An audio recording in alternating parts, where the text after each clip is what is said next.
the inbound secret.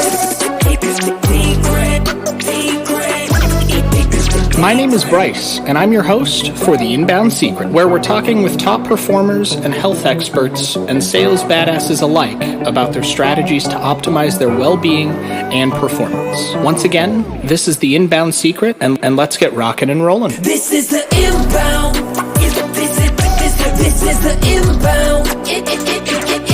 This is the inbound. The inbound.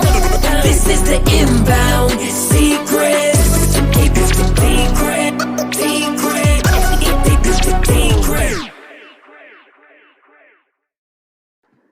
Welcome back to another episode of The Inbound Secret, guys. Once again, I am your host, Bryce Vance, where we talk tips, tricks, strategy, the inside to success.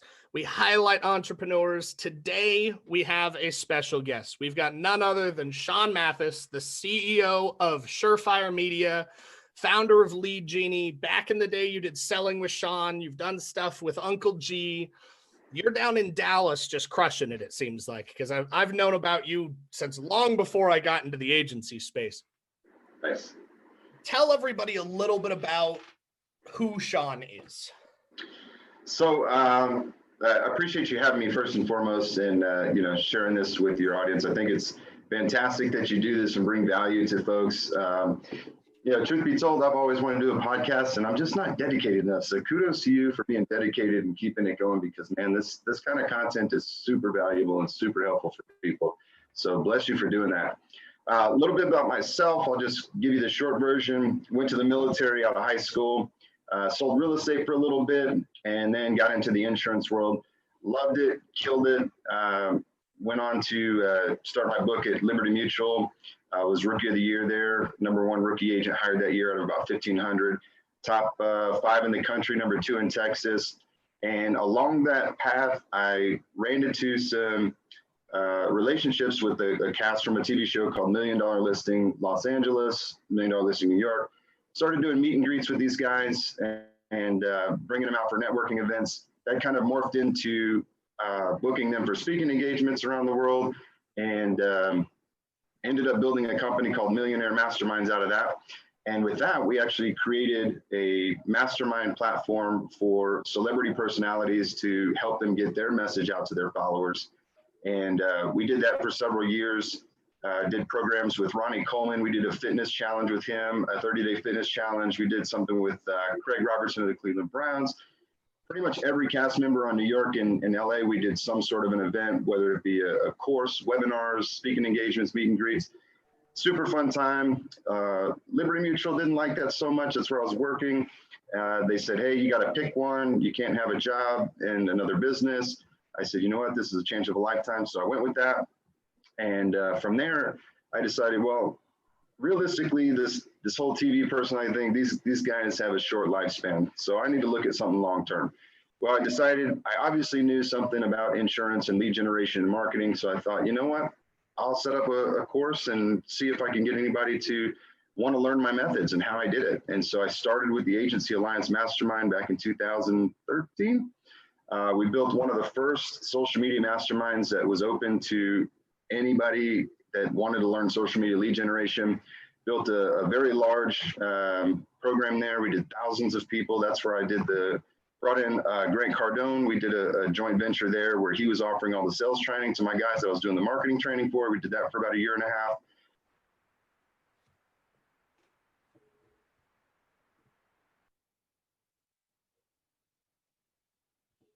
Hey, Sean, I don't know if you can hear me, but it looks like you froze for a second.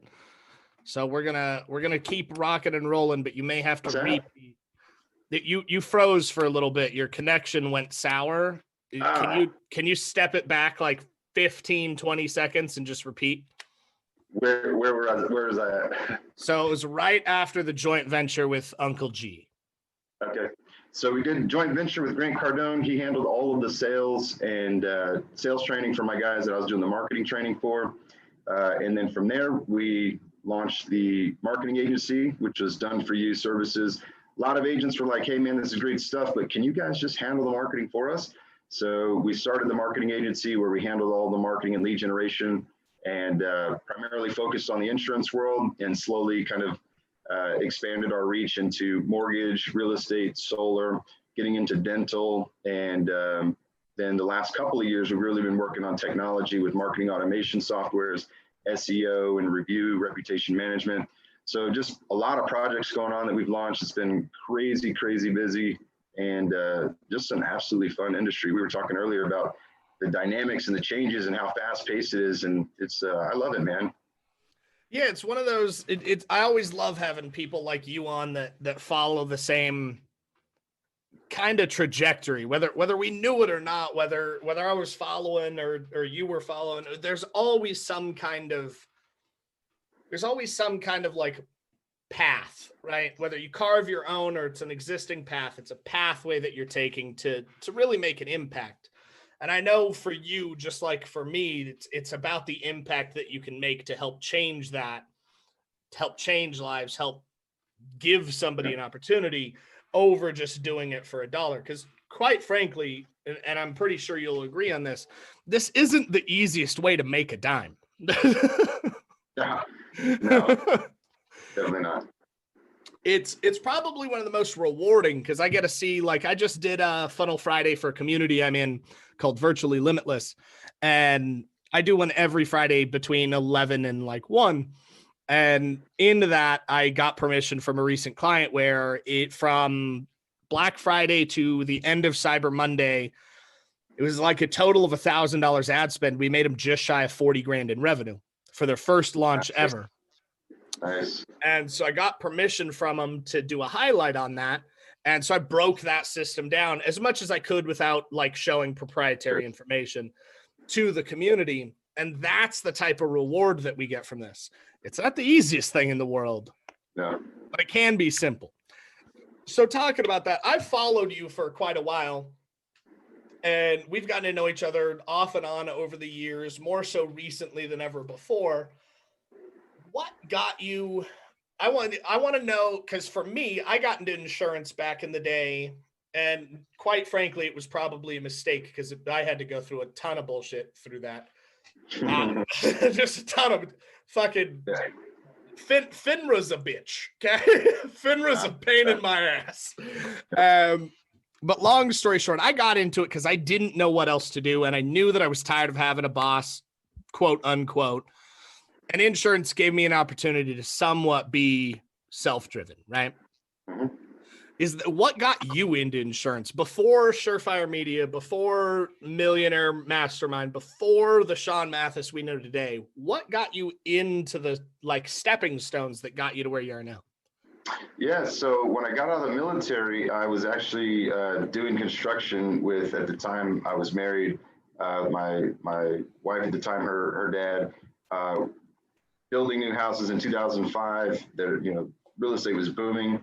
I was busting my tail, man. And I saw these realtors pulling up in nice cars and suits. And I'm like, dude, I'm on the wrong side of this. I want to sell real estate.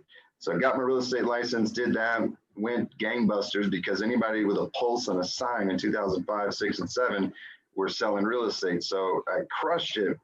Problem was, I didn't know how to build a business, right? I was 19 years old, 20 years old. Ended up buying a couple houses, 3 cars, and then 2008 happened. And that's when the guys who actually knew how to run a business stayed around, and the guys like myself became a statistic of that environment. So I talked to the insurance guy that I was sending all my deals to. He's like, man, you'd be perfect at this. Told me how it worked. And I was like, yeah, let's do that. So I went and talked to some recruiters and got into it and loved it. Because at that point, everybody has to have it, right? So now it's just selling me over the next guy, which if you can't sell yourself, then you can't sell anything. So I got into it, loved it. It was awesome. And once I was working for an agent, then I went to start my book at Liberty. Absolutely was crushing it there. Made my first 6-figure year when I was 26 years old. Just income was exploding. And I thought I bled blue, like I was going to retire there, great benefits. And then I started getting into personal development. And there was a coach, and I always give her credit anytime I get a chance. Her name is Tanya Waring. First coach that I ever hired. She actually wrote the copy for My Pillow, if you've ever heard of it. Yeah. She wrote one of the most successful ad copies, and she's on the infomercial still today, QVC. Her name's Tanya Waring. Hired her as a mentor. And I was unfulfilled because at the time, everything that I had done was money focused. All I wanted to do was make 100,000. Made that 100,000, and it hit me like a ton of bricks. Like, now what? I was empty because I had no purpose with that goal. And so she was the first one that opened my eyes to say, you know, you've got to have something deeper than just money. Like, it can't be about money, because what is the money going to do? What are you doing with it? And I hadn't gone that deep. I thought the money was going to solve the problems, right? And long story short, she was like, you know, I'm not dissuading you from doing the insurance thing, but if what you want to do, I think, is much bigger than where you're at, you need to open your mind and open your eyes to opportunities. I'm not saying look for another job, just be open. And I was trying to figure out, how do I get to $100,000 a month? And I couldn't mechanically put that together with the ecosystem I was in. And she was like, you're trying to figure out A to Z, and you're not going to move forward because you're so focused on this. You could be missing all kinds of stuff. And when I opened up and really kind of realized there's other things that I can open my mind to, that's when I met the Cast for $1 Million Listing. And that's when that kind of led into all these other things. And I realized maybe insurance isn't my calling. Maybe there is other things to do. And that's like really what put me on the trajectory to start venturing out into other things and just letting my creativity say, what else can I do? And just started going for it. I love it. I love it. I ended up, just to tell you a little bit about kind of that time in my history, I did the insurance and financier route. And did I like it? Yeah, it was okay. Was it my calling? No. I found that I loved helping people more than I loved the product, the service, the benefits of the product. It was the helping people side of things that I fell in love with. And quite frankly, I wasn't a gigantic fan of the company that I was appointed with, the primary company, because I was it wasn't just closed, and it wasn't like a broker. I was semi-captive is the term they used. Mm-hmm. So I could write outside, but only if they said no, right? Good. And so I was working for this company for a while, and they kept doing dumb fucking shit. Like, right when I came in, they fired 2 entire areas. Right when I was like the only dude walking around my town for a while that sold. Everybody else got fired, and I had 0 fucking training, right? Like, my training came from the 1-800 number you call when you don't know what the fuck's going on, and you're just like, so I need help. Did that, made it work, because it was, I'm either going to sink or swim, right? And much like a lot of the entrepreneurs that are listening to this, much like yourself, like, we're a little stubborn. So it wasn't like, I tried. It was like, nah, this is going to happen. One way or another, this is going to happen. So I made it work. And then they brought in new management and new staff, and they brought in new districts. And then they kept doing dumb shit. And they didn't like the fact that I wasn't a sheep, for the lack of a better term. Like, one of the biggest arguments that I ever had with this company, it went on for like 2 years. It ultimately led to us parting ways. And then a whole bunch of bullshit happened afterwards. They tried to sue me because I threatened to sue them. And then I had passed like 5 investigations with flying colors already. They reopened new investigations. I had to fly over to fucking Maryland and go speak to FINRA. It was a whole shit show. Right? Ultimately ended with me pleading, just saying, hey, I don't acknowledge or accept any of your accusations, but all on paper state that I accept one of yours on these conditions. No fee, no regulation. I voluntarily withdraw from the industry. We part ways, right? And so I voluntarily withdrew because I was just tired of the rigmarole. But the argument that ultimately led to that, and tell me how you feel about this, because to me, if you're going to advertise a discount, you need to have the integrity to offer that discount, right? So this particular institution offered a discount they called early shopping. 5% off if you future date any policy change. So you've got 15 to 30 days to change from your old company to your new, and it automatically takes fruition. Future binding. They had the biggest fucking problem with that, because like, I had it, so of course I'm going to offer it to people. And most people were like, yeah, I want it. So like 90% of our book took advantage of that. Yeah. And then they were like, why are you giving so many people this discount? Like, if you don't want me to have it, take it away. Take the button away if you don't want me to sell it. Because as long as it's there, I'm going to use the thing. Right? So we had this whole back and forth. But the thing that I noticed, and I think you noticed going through all of that, you had a much more pleasant experience through insurance than I did.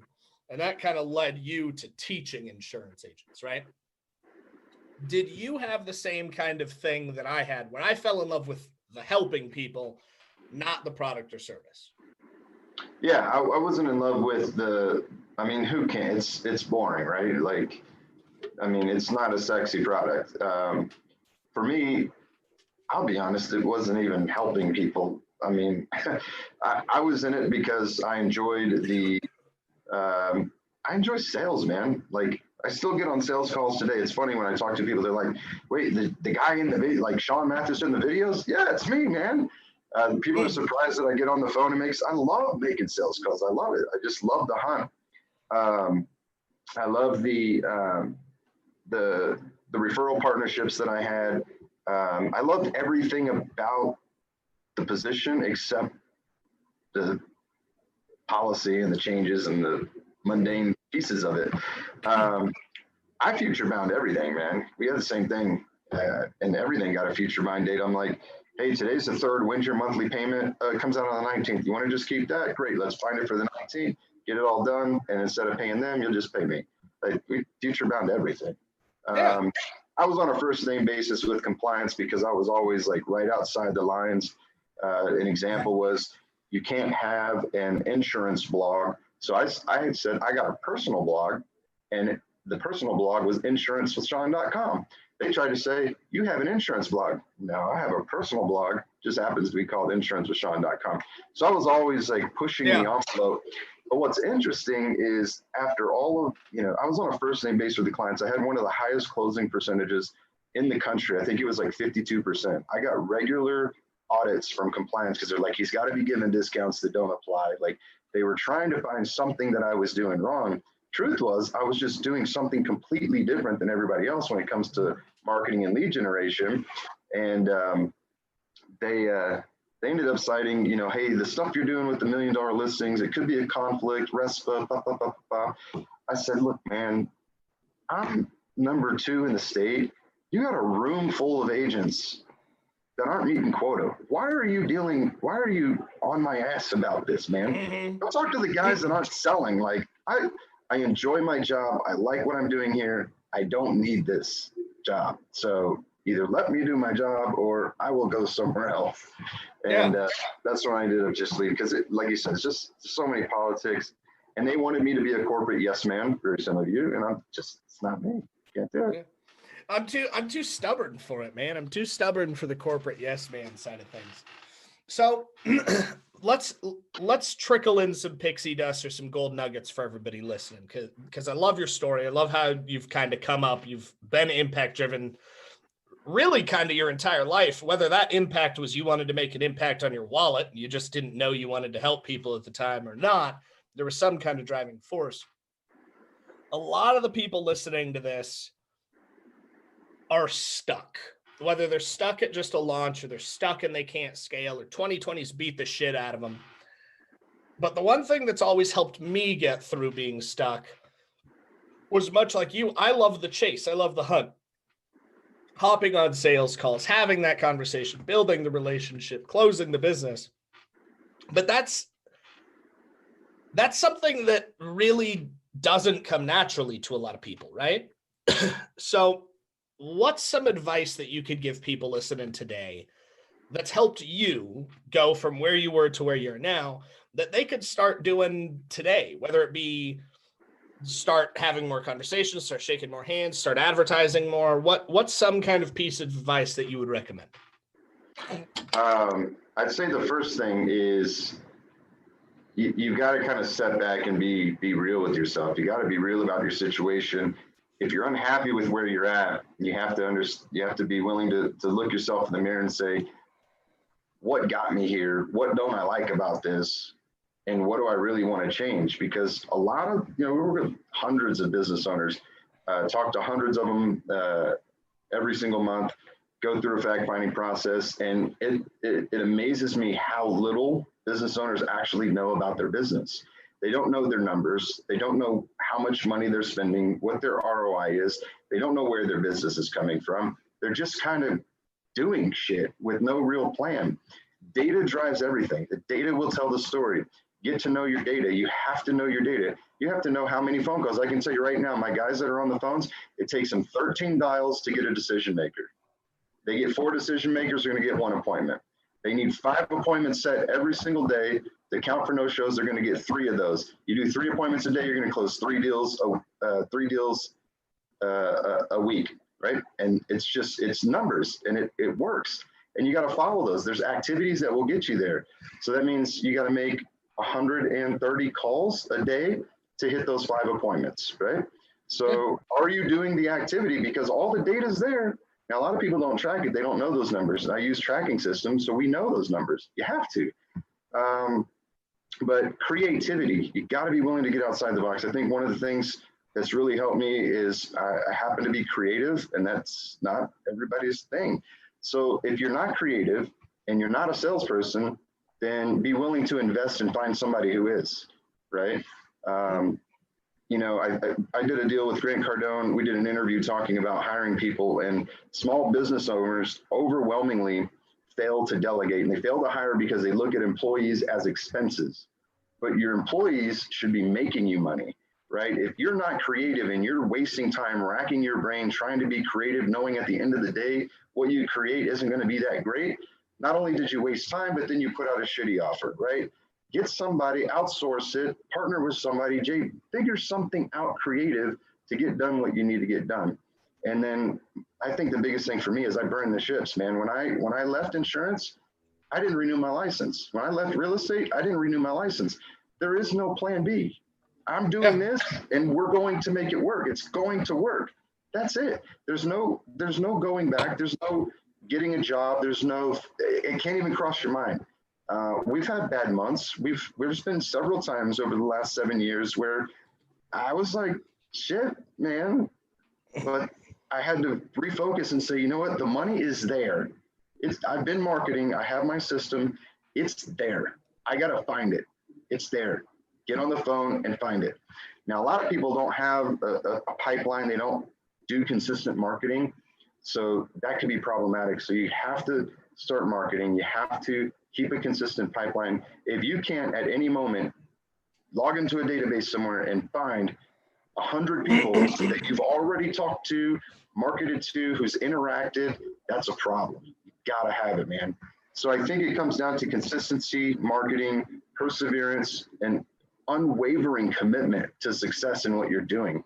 So many people, I think, they get ready for that plan B, or they start thinking about things, or they start, let me buy this little product that I can do over here. Maybe this is, and they start taking on these little side jobs. They get sucked into MLM companies or whatever, and they start looking for side income. All of that taking away from what they really need to be focusing on. And I think they lose sight of their dream and they get into this reaction mode. And I think the biggest thing is, and this Grant talks about this in his 10X rule, of what is the end result? Like we're so used to setting incremental goals. Like if you want to make $10 million a year, don't put that on a shelf somewhere and say, in 20 years, I want to make $10 a year. But realistically, this year, I'm okay with 250. And then next year to 300. No, if your goal is 10 million, your goal is 10 million. You never reduce that target. You may not hit that goal this year, but if you bring down a $10 million goal to a 250, 500,000, you're not going to hit any more than 250 or 500,000 because that's the effort you're going to be putting toward it. And you're always going to fall short. So we keep the big goal in mind, and we may not hit it, but we'll figure out, okay, what can we do different that didn't get us there? Where did we spend time we shouldn't have spent? Where did we spend dollars we shouldn't have spent? And we're constantly evaluating. We understand our customers. There's just a lot. You just have to have laser focus. And it's not uncommon for me to do a 15, 16, 18-hour day if need be. And I think I'm just, I'm not afraid to put in the work because I know what I want to do. And I know that there is no going back. You'll never see me work for somebody. It's not going to happen. So it has to work. we'll find a way. Yeah, I mean, that's first off, yeah, 100% agree. But I think that's one of the qualities that I had a guest on yesterday. His show comes up in a couple days. He was a great dude, Steve Sims. I don't know if you're familiar with him, but me and him talked about his topic. One of the things that he pushes for in his coaching is go for stupid. And it really resonates because all of us entrepreneurs, we're wired a little different, right? Like you see your normal employee, and we need employees, don't get me wrong, but they clock out at 5, whether the job's done or not. Yep. If I'm not done, or if I think I can make a bigger impact or help somebody else, or I need content, like I've got 20 videos on this laptop to my right that I've got to shoot and edit because I've got some shit that needs to be done by Christmas. I'm probably going to have a few long days. Is it the first time that's happened? No. Is it the last time that's going to happen? No. Am I going to do it? 100%. Because I don't clock out at 5 just because the day's over. Hell, realistically, I mean, I don't really even keep days anymore. Half the time, I don't know what day it is. So, but the go for stupid methodology that Steve ran through with me, I kind of fell in love with. And tell me what you think about it. It goes along with keep your big goal in mind, right? It's the thought process of go for something so ridiculous that you have to change as a person to be the person that hits that goal. And you're going to consistently do the effort. Gary Vaynerchuk posted up, I don't know, a couple weeks ago on his personal IG. And I still to this day love this post. He's posted it a few times, but it says, take your 10-year plan and figure out how to do it in a year. Yeah. You'll fail, but you'll be a hell of a lot farther down the road than if you thought you had 10 years. Yeah, 100%. So with that in mind, you know probably better than anybody else, small business owners suck at hiring, and they suck at kind of planning out because they don't track a lot of stuff, right? Nobody, even business school doesn't teach you how to be a business owner. They just teach you to be higher level management. You kind of fumble your way through everything. What would you recommend as far as the hiring aspect goes first? How can somebody find a quality employee and change their mindset, most importantly, about it being an expense versus an investment? Changing the employer's mindset? Yes. So, and this isn't one of my strengths, right? I'll be honest with you. Because I'm not a great trainer, to be honest, man. I've got so many irons in the fire. I look for the entrepreneurial spirits. I look for somebody who can see the vision of what we're doing and isn't afraid to shadow me for a while, but has the intuition to pick it up and make it their own, right? Like it's not rocket science, okay? If you can understand the core concepts, understand the technology that we're selling and the services we provide, you don't have to know every nut and bolt and mechanic before you get out there and just start doing it. It's the best way to do it. And you got to find those self-starters. For me, I think it's finding the entrepreneurial spirited person in regards to sales, right? Yeah. I think that's probably one of the most difficult things is to find a salesperson. The number one turnoff is somebody who says, what's my base pay, right? Because that tells me that you're scared, right? You obviously, I would never take a base pay. I would take higher commission over a base pay any day of the week because I know I'm going to go out there and absolutely crush it. You don't count my commissions. And my goal is to make it hurt when you write my commission check, right? And I want my sales guys to make it hurt. Like I want to write a check that I'm like, damn, that's a big check. But you have to be passionate. You have to understand and be able to have a vision, especially as a small company, because you don't have the security that say an IBM or a Microsoft can offer a sales rep.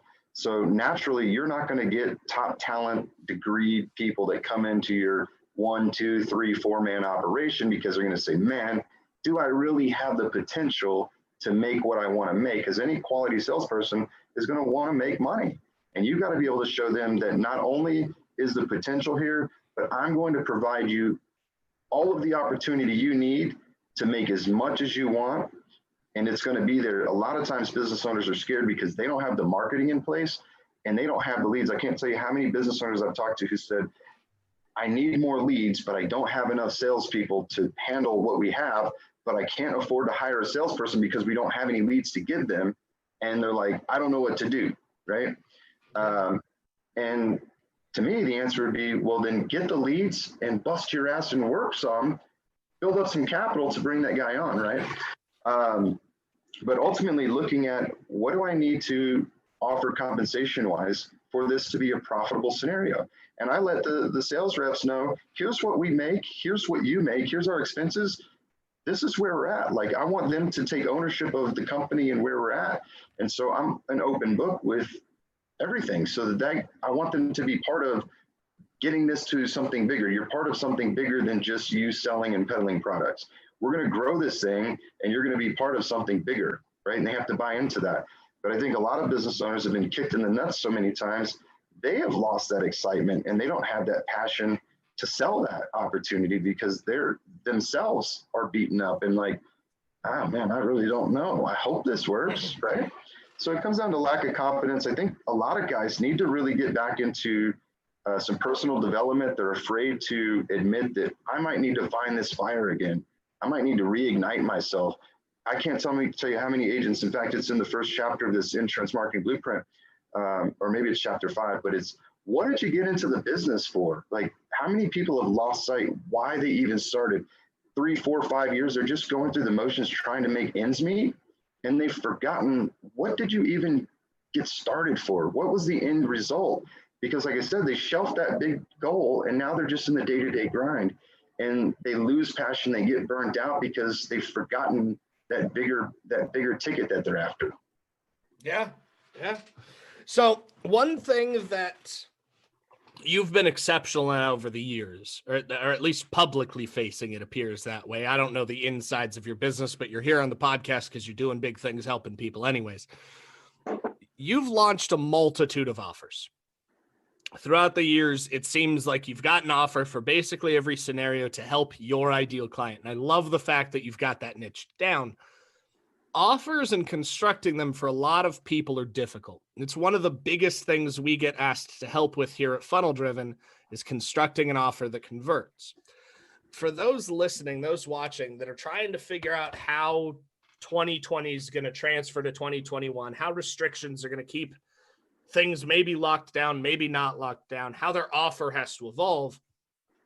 What's one thing that you can recommend to everybody when constructing an offer, how to build it around something where you have that flow, that, for the lack of a better term, that kind of guaranteed success, that it's gonna work because you've put in everything that needs to be there. What are the steps that you take when you're building a new offer to make sure the success is there? So I don't put anything out until I've actually tested and proven it, right? I don't sell ideas. I don't sell puff and smoke. I don't sell dreams. I'm not a motivational rah, like I'm not a Grant Cardone that's going to excite you or get you like, you're not going to get out of one of my trainings and be like, yes, I'm a tactical, strategic guy, very logical, data driven. It may not be very exciting, but you're going to understand the mechanics and you're going to be able to follow, and I'm going to give you a proven path. And the reason I can give you a proven path is because I've already proven it. I take the time first to do the testing, to do the split testing, to run the variations, to find the best converting offer, ad copy, landing pages. I split test. And once I have it dialed in, now I know it works, right? So I can come in with that confidence and say, this is going to work. The only reason it wouldn't is if you don't follow the instructions. And understand, most people won't follow the instructions. They're not going to do the work. But if you have done it and you know it works, then you'll have that confidence in being able to offer that. Now, I don't offer guarantees because the only guarantee that I can make is that I did it and I know it works. I can't guarantee that you're going to do it and you're going to do it the way that I told you to do it. And I lost faith in people doing that. I used to do guarantees early on in my career when I needed it. I used to say, look, I guarantee you that if you follow the steps here and you can show me it does not work, I will refund you your money. And I've never had anybody show me I did X, Y, and Z, and I got a different result than you did. I mean, because it's literally, it'll work. It's done it, right? So I prove concept before I ever bring it to market. And that way I can come to the market with social proof. I think a lot of times people come with offers premature and they have an idea or they think it might work or they're working on it. And so they don't have any social proof in that offer. They don't have any case studies. They don't have any, here's what this guy did, this guy did, this guy did. So I'll beta test. Anytime I launch, I'll do a group of 5 or 10 people and I can come to the table with already having testimonials, case studies, proven results. And that really helps, man, to not have that in a page or in an offer. It really makes, the people are starving for certainty, and there's so many, smoke and mirrors, BS offers that offer nothing but fluff, and people are really skeptical of that. So the more certainty you can sell with your offer, the better you're going to do. Oh, 100%. It's one of those things. I developed a sales system that we call Thrive Selling, that's specifically about how to utilize omnipresent ecosystems and then convert the opportunities that they bring to ranting and raving fans. And in that, we talk about triggers. And a lot of the triggers these days are based on like either socioeconomic, or it's a past trauma, or it's a like scenario where somebody saw X, they tried to do X, they got burned. And it's one of the reasons why I invited you on this show. You've been doing these types of offers and services for years now, but not once anywhere on the internet. And I've scoured trying to see if I could find anything. Not once have you ever come off as the smoke and mirrors guru. You've never been the, here's a Lamborghini that I rented, come pay me. And yeah, the authenticity that attracted me to wanting you on the show, on top of the fact we get to know each other a little bit more. But it's one of those things that I really hate to say is rare these days. Like it is. Yeah. So as far as, let's wrap up, because I know you've got a busy schedule and I've got to get running too. But before we get to how people can find you, what they can learn from you, how they can connect with you, I'm going to leave this open for you. You can talk about anything you want to talk about for the next few minutes, but I want it to be in regards to something that the people can do that they can see a direct result from, data-driven result over the next few days or weeks. Let's get specific. Tell me a little bit about your audience on what they might be doing that I could help them with. And if you don't mind, I'm going to fix this because I just turned gold all of a sudden. I guess that's just the way it is. All right. So who? Tell me about your audience real quick so I can understand and give them something that would be applicable. So the majority of our audience is made up of 2 sectors. Sector 1 is the newbie entrepreneur or the newbie business owner who just started something and they're in like the first 3 years, typically 1 to 2 years for the starting segment. And then the second half of the audience of the primary sector is made up of existing business owners, anywhere between about 100,000 to just shy of $1 million a year in annual revenues. And they're stuck. They've plateaued. They can't figure out how to take it to the next level. There are a few trickled in bits that are just like 1099 sales reps, or like we've got some insurance and real estate agents that follow. Solar's a big audience. So we've got like the contractor and artist inside, but our primary clientele, our primary audience that listens to this on a regular basis is the small business owner, the mom and pop business owner that started something a decade or a few years ago, and they just can't seem to get past their own bottlenecks. So the show, like I told you when I invited you on, we highlight people that have done that. We highlight the inside look at success. We talk mindset, strategy, tactics, and that's something that I'd like you to talk about in your own words, whatever topic you want, that'll make the biggest impact for the people that are listening. Yeah. So look, man, if you're stuck and I tell clients this all the time. If you're stuck in whatever, whether it's reaching an income goal, whether it's scaling your business, hiring the next person, if you're stuck and you find yourself stuck for any period of time, then honestly speaking, you don't know the answer, right? If you did, you wouldn't be stuck. One of the biggest things that I see people struggle with is being willing to say, I don't have the answer. I'm stuck. I don't know what to do. And then be willing to seek somebody who's done it and be willing to fork out the cash to pay them if they'll take you on as a client and help you get unstuck, because you need an outside perspective to look in, because surely you've tried to figure it out and obviously you haven't done it. If you knew how, you wouldn't be there. And I think a lot of guys are pinching pennies. They're saving pennies and costing themselves dollars in the long run, because the longer you stay stuck, the more market share your competitors are eating up. I spent a lot of time and a lot of money early on in my career investing in masterminds, investing in coaches. I've spent as much as $10,000 on coaching. I went through Garrett J. White's Wake Up Warrior, incredible program. And I'll tell you, one of the probably the most powerful question, and I'll admit, it brought me to tears. We were on the beach in a plank, and he knows all of our story long before we get there. And he gets into my ear and he's like, "What the fuck do you want, Sean? What do you want, man?" And I couldn't answer. I was like, I don't know. I don't even know. And going through that whole process, he helped me get clarity. And one of the things, I'll just share this quick story.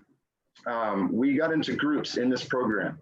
We got into groups, just an illustration of how eye-opening it can be when you get a different perspective. I was a leader of a group. This guy, Raul Valasis, ran another group. He's an awesome coach and trainer as well, runs Next Level. And the rule was, we took our group and we had 2 hours to go out in the community and raise as much money as we could by any means necessary. We just couldn't use our own funds or family. And we went out. We came back and we had like $100. We were literally begging people to donate money. We were going to give it to a fundraiser, going business to business. And we came back and Garrett looked at us and he said, "Combined, you guys brought less than $300. Every single one of you makes 6 or 7 figures a year. Own your companies. And in 3 hours, you couldn't come back with even $500.